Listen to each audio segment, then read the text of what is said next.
You look up at the night sky and see billions of stars. Each one could host planets. Each planet could cradle life.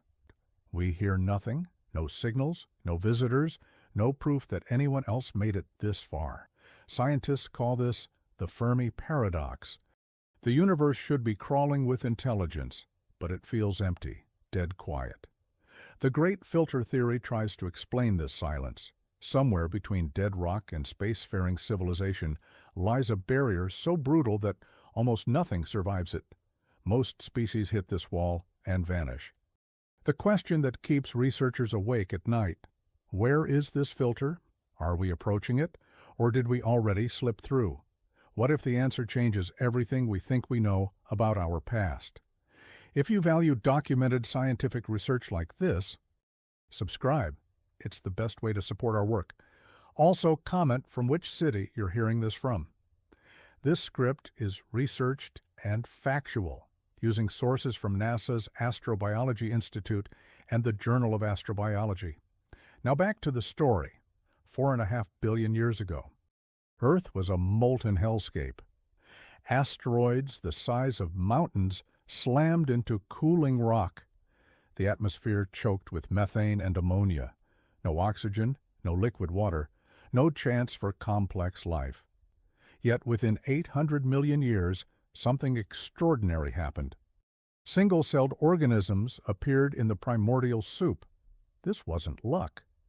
Research from the University of Edinburgh shows that basic chemistry favors the formation of organic compounds under early Earth conditions, amino acids, nucleotides. The building blocks of life assemble themselves when you mix the right ingredients: heat, pressure, time. The emergence of simple life might be inevitable, but simple life staying simple for 3 billion years, that's the real mystery.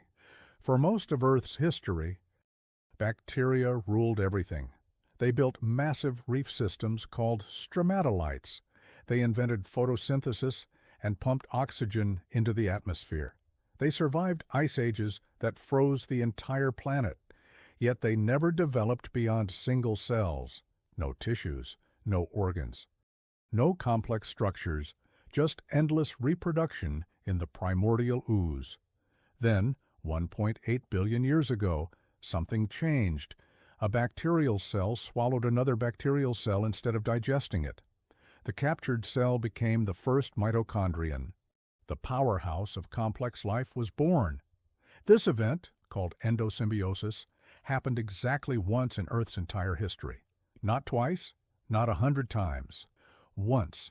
Dr. Nick Lane from University College London calculates the odds of this happening by chance at less than 1 in 10 billion. If this is the Great Filter, then we're looking at the universe's loneliest lottery. Most planets get stuck with bacteria forever. Only the impossibly lucky ones develop complex cells capable of building complex organisms. But the evidence suggests something even stranger. Geologist Robert Hazen analyzed mineral diversity across 4 billion years of Earth's history. Early Earth had only 60 different minerals. Today we have over 5,000. The jump happened in waves, each tied to biological innovation. First wave, photosynthesis, creates new iron oxides. Second wave, oxygen creates new copper and uranium compounds. Third wave, life develops shells and skeletons, creating limestone and phosphate minerals. The pattern is unmistakable. Life and geology co-evolve. They push each other to new levels of complexity. Earth didn't just host life, it became a living planet. The atmosphere, oceans, and crust all bear the signature of biological transformation. This isn't just rare, it's unprecedented in our cosmic neighborhood. Mars never made this transition, neither did Venus. They stayed geologically dead, chemically simple. If the Great Filter is the leap from simple to complex chemistry, then Earth cleared it 4 billion years ago, while our neighbors never even tried. The next filter looms at the boundary between single-celled and multi-celled life. 600 million years ago, Earth's second great transformation began. Single cells started sticking together, At first, just temporary clusters, then permanent colonies, then specialized cells that could only survive as part of the group. The Ediacaran period preserves fossils of these first experiments in cooperation. Strange. Quilted organisms that look like nothing alive today. Most died out. The few that survived gave rise to everything we recognize as complex life. Animals, plants, fungi, all trace back to this narrow window when cells learned to work together instead of competing for resources. Cambridge biologist Simon Conway Morris argues that this transition required a perfect storm of environmental conditions, ice ages that stressed organisms into cooperation, rising oxygen levels that made complex metabolism possible, specific trace metals in ocean water that allowed for sophisticated cellular machinery. Change any one variable, and the experiment fails. The Cambrian explosion that followed 540 million years ago wasn't gradual evolution, it was biological revolution. In less than 25 million years, life invented every major body plan still in use today: eyes, brains, shells, predation. The first arms race between hunter and prey. Fossil deposits like the Burgess Shale in Canada preserve this moment when life learned to build complex machines from living tissue. But even this wasn't the hardest filter to cross. The asteroid that killed the dinosaurs 66 million years ago wasn't Earth's first brush with extinction, it was the fifth. The Permian extinction 252 million years ago wiped out 96% of marine species and 70% of land vertebrates. The planet almost went sterile. Life barely survived. Each mass extinction reset the biological clock. Survivors had to rebuild entire ecosystems from scratch. The pattern repeats: diversification, dominance, catastrophe, recovery. Earth has been playing this game for 500 million years. Most players don't make it through the next round. Intelligence might be the ultimate filter. For most of Earth's multicellular history, no organism showed signs of abstract reasoning. Dinosaurs ruled for 160 million years without developing technology. Mammals existed for over 200 million years before one species started making tools. Even then, human intelligence as we know it emerged only in the last few 100,000 years. The human brain consumes 20% of our body's energy while representing only 2% of our body weight. This is metabolically insane unless intelligence provides massive survival advantages. For most of Earth's history, it didn't. Big brains were an expensive luxury that evolution couldn't afford. What changed? Climate instability. The ice ages of the last 2 million years created rapidly shifting environments that rewarded behavioral flexibility over physical specialization. Our ancestors couldn't grow thicker fur or migrate like other species. They had to think their way out of trouble, make tools, control fire, plan for seasons they'd never experienced. Dr. Richard Potts, from the Smithsonian's Human Origins Program, tracks human evolution through climate data. Every major leap in human technology corresponds to a period of extreme environmental stress. Stone tools appeared during a cooling period 2.6 million years ago. Controlled fire emerges during the Ice Age cycles 1.8 million years ago. Language and complex societies developed during the chaotic climate swings of the last 100,000 years. Intelligence wasn't inevitable. It was a desperate response to impossible conditions. If you value documented scientific research like this, subscribe. It's the best way to support our work. Also, comment from which city you're hearing this from. This script is researched and factual, using sources from Nature and the proceedings of the National Academy of Sciences. Now back to the story. But intelligence alone doesn't guarantee survival. Neanderthals were intelligent. They made sophisticated tools, created art, and buried their dead with ritual care. They survived in Europe for over 300,000 years. Then they vanished. Homo erectus lasted nearly 2 million years across Africa and Asia, also extinct. Homo habilis, Homo rudolfensis, Homo naledi, all gone. Homo sapiens almost joined them.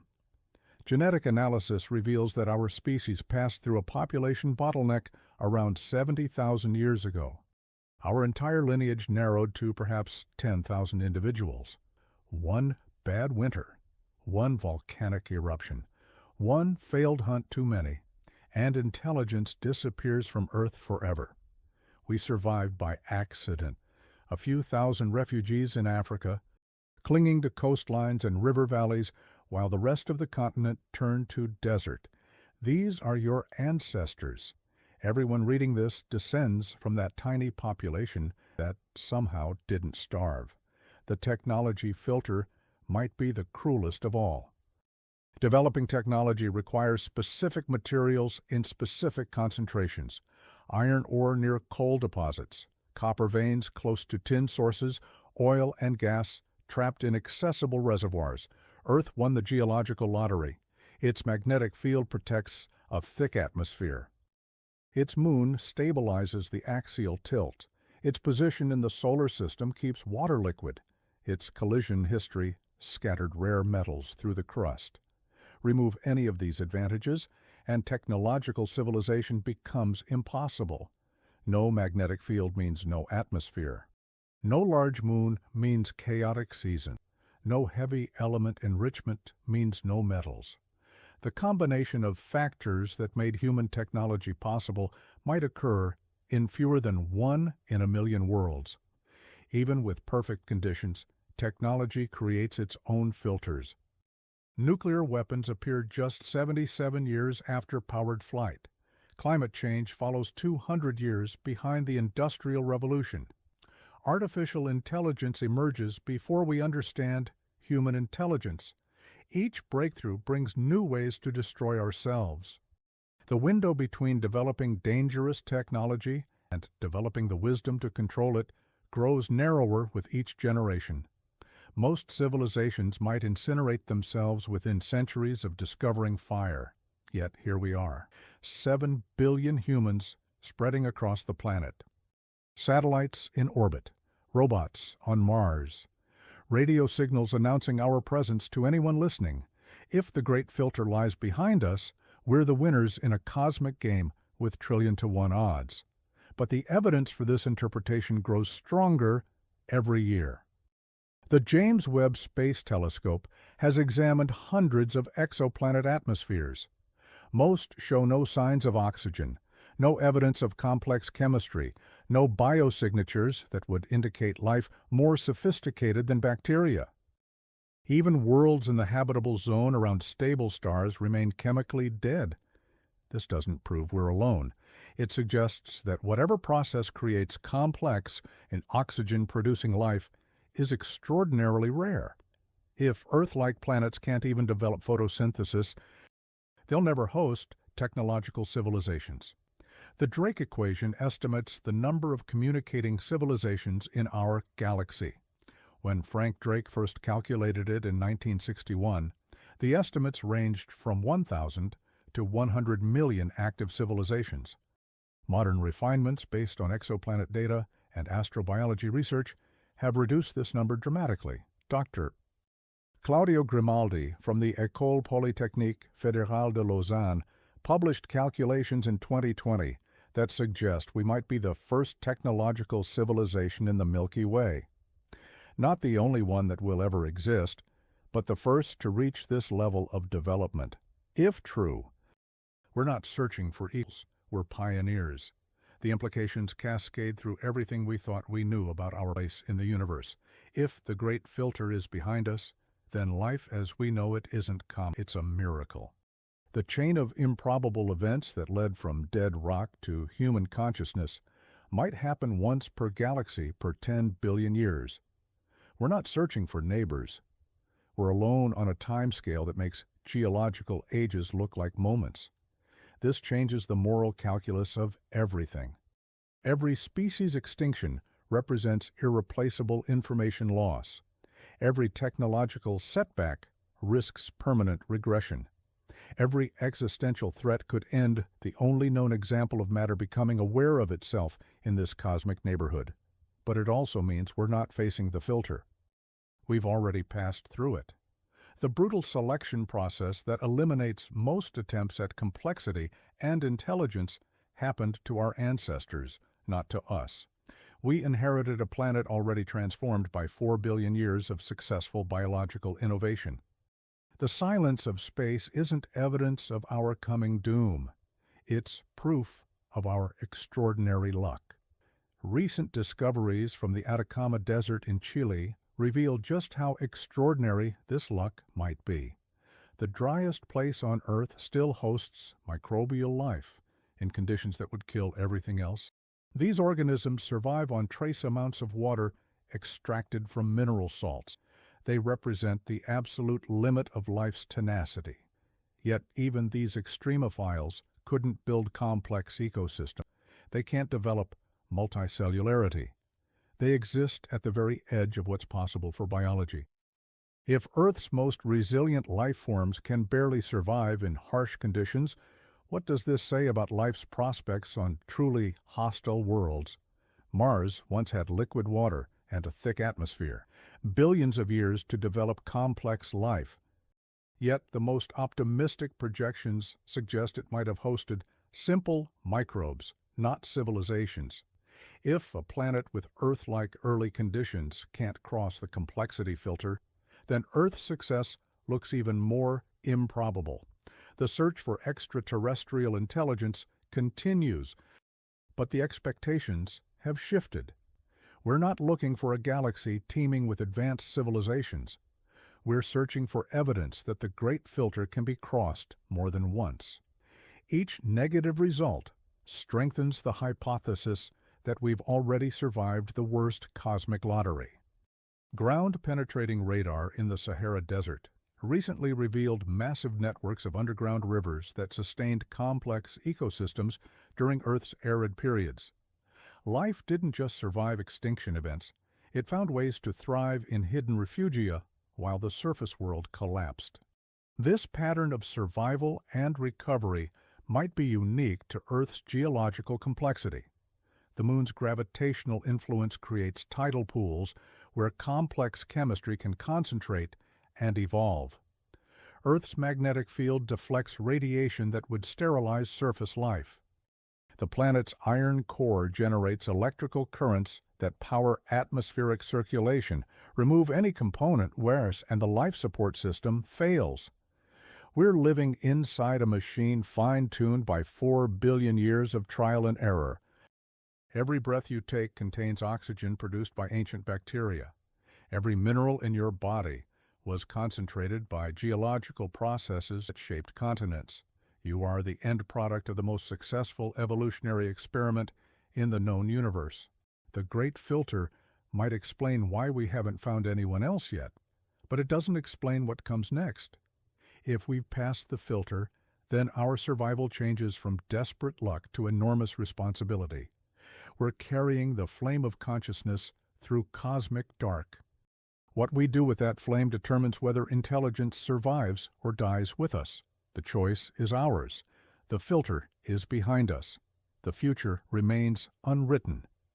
Archaeological evidence from Olduvai Gorge in Tanzania shows that early humans survived multiple climate catastrophes by developing increasingly sophisticated survival strategies: stone tools, controlled fire, cooperative hunting. Each innovation expanded the range of environments where human intelligence could flourish. This technological escalation might be the signature of any species that clears the intelligence filter.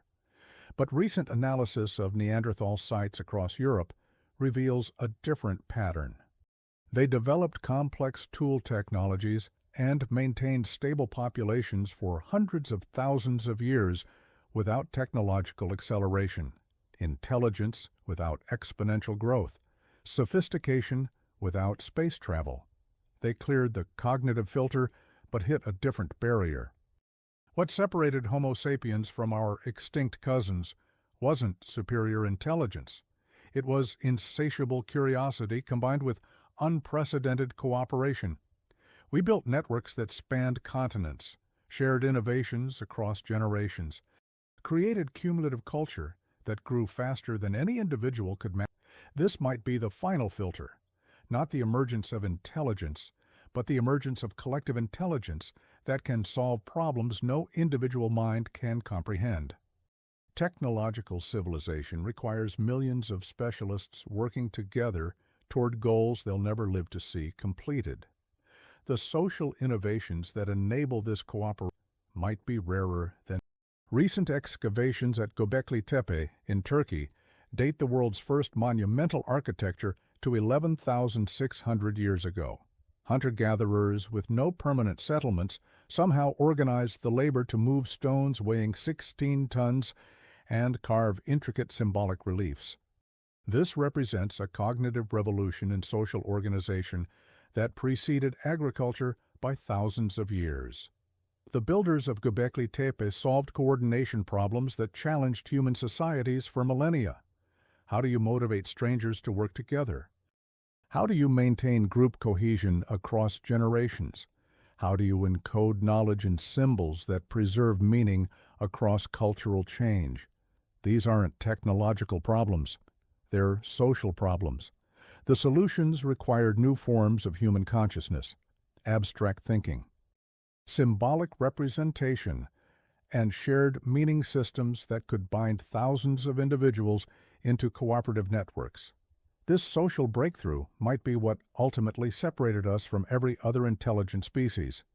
If the great filter is behind us, it wasn't just surviving climate change or developing technology. It was learning to think and act as a collective organism while maintaining individual creativity and initiative. This balance between cooperation and innovation might occur once per cosmic epoch, if we're lucky. The implications extend beyond Earth. Any civilization capable of interstellar travel must have solved the same social coordination problems we're still working on. They would need to maintain cooperative networks across distances that make real-time communication impossible. Plan projects spanning centuries. Preserve knowledge across technological disruptions. These challenges make rocket science look simple. We haven't found evidence of such civilizations because they're vanishingly rare. The Great Filter eliminates species long before they develop the social technologies necessary for cosmic expansion. We survived by developing collaborative intelligence in time to leverage individual intelligence. Most don't make this transition. But survival through the filter doesn't guarantee continued survival. Social coordination that works for millions of humans might fail at billions. Technologies that seemed beneficial for centuries might prove catastrophic over millennia. The filter behind us eliminated our competitors. The challenges ahead could still eliminate us. DNA analysis of prehistoric European populations shows that human societies collapsed and reformed repeatedly throughout the Holocene. The linear pottery culture, the bell beaker culture, the urnfield culture. Each developed sophisticated technologies and trade networks spanning thousands of kilometers. Each eventually fragmented and disappeared, leaving only archaeological traces. Modern civilization might be more resilient than its predecessors, but it's also more complex, more interdependent, more vulnerable to cascade failures. We've solved the coordination problems that stumped our ancestors, but we've created new coordination problems that might stump us. The Great Filter might not be a single barrier. It might be a series of tests, each harder than the last. We passed the early rounds by accident and skill. The later rounds will require wisdom we haven't developed yet. The silence of space might be evidence that most civilizations fail these advanced tests, not the early ones. Recent surveys of stellar neighborhoods within 50 light-years of Earth have detected thousands of potentially habitable exoplanets. Statistical analysis suggests that planets capable of supporting liquid water are common throughout the galaxy. Yet none show atmospheric signatures of industrial civilization, no artificial radio signals, No infrared excess indicating large-scale energy use. This isn't because we haven't looked hard enough, it's because there's nothing to find. The universe is full of habitable worlds, but empty of technological civilizations. The Great Filter eliminates candidates long before they become detectable across interstellar distances. We passed through this filter, but we don't know how or why. Understanding our success might be the key to ensuring our continued survival. The alternative is joining the galactic graveyard of species that almost made it, but didn't quite clear the final hurdle. The search continues, not for equals, but for evidence of the process that made us possible. Each discovery refines our understanding of the Great Filter's location and mechanism. Each negative result confirms how extraordinary our survival really is. But the most important discovery lies ahead. Whether the species that cleared the Great Filter can build something permanent, something that lasts longer than geological ages, something worthy of the cosmic lottery that brought us into existence. You are reading these words because countless improbable events aligned perfectly across 4 billion years. The silence of space isn't a failure to communicate. It's the sound of the universe holding its breath, waiting to see what we do next. The Great Filter is behind us. The future has never been more uncertain or more important. We are the first. Whether we become the last depends on choices we haven't made yet. A soil core extracted from beneath the ruins of Çatalhöyük reveals that this 9,000-year-old city sustained 8,000 inhabitants for over a millennium using agricultural techniques that enriched rather than depleted the surrounding landscape. Intelligence that survives the Great Filter doesn't just extract resources, it learns to regenerate them across timescales that dwarf individual lifespans.